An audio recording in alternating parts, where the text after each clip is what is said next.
अक्सर लोग अपने आसपास की स्थितियों से असंतुष्ट होते हैं। लोगों को घट रही घटनाओं से बहुत सारी शिकायतें रहती हैं। जिसे देखो वही कहता मिल जाएगा कि ना जाने ये सब क्या हो रहा है।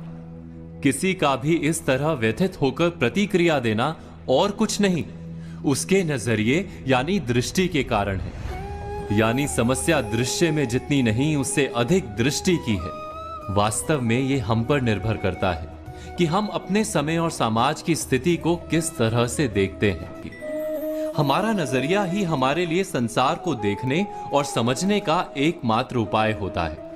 कोई भी घटना हमें उतनी ही प्रिय और अप्रिय लगती है जितनी कि हमारी दृष्टि उसे हमें समझाती है। आपने कभी आकाश में उड़ते बादलों में बनने वाली आकृतियों को देखा है? उनमें जो भी आकृतियां बनती हैं उसे हम अपने नजरिए से ही परिभाषित कर पाते हैं। एक ही समय में वो एक बादल का टुकड़ा किसी को शेर और किसी को खरगोश दिखता है। कैसे? ये केवल नजरिए के कारण है। दृष्टि के इस मर्म को हम एक कहानी के द्वारा समझने की कोशिश करते हैं। किसी आश्रम में एक गुरुजी अपने दो प्रिय शिष्यों के साथ रहते थे। एक दिन गुरुजी ने अपने दोनों शिष्यों से पूछा कि ये संसार कैसा है, अपने दृष्टिकोण से बताओ। पहला शिष्य बोला, ये दुनिया बहुत बुरी है। जितनी देर की रात होती है उतनी ही देर का दिन। कैसा संसार है, उजले दिन के पीछे काली अंधेरी रात आती ही रहती है। अंधेरी रात को नष्ट करके केवल दिन दिन ही रहना चाहिए, बस केवल उजाला रहे।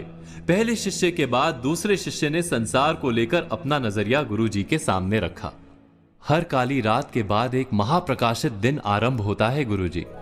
सूर्य देव संसार को हर दिन नई ज्योति से भर देते हैं। लोग अपने अपने काम पर निकलते हैं।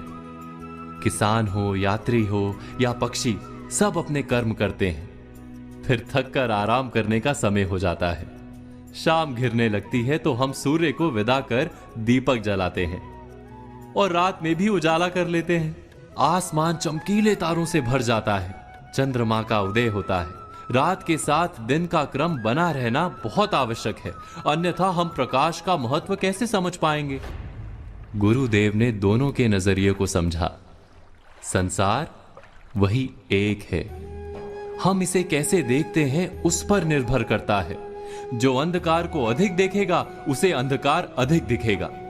जो प्रकाश को महत्व देगा उसे प्रकाश अधिक दिखेगा। इसीलिए दृश्य नहीं, दृष्टि को बदलने या सुधारने की आवश्यकता है। दोस्तों, आज कही बातों पर विचार कीजिए और कल की प्रतीक्षा कीजिए।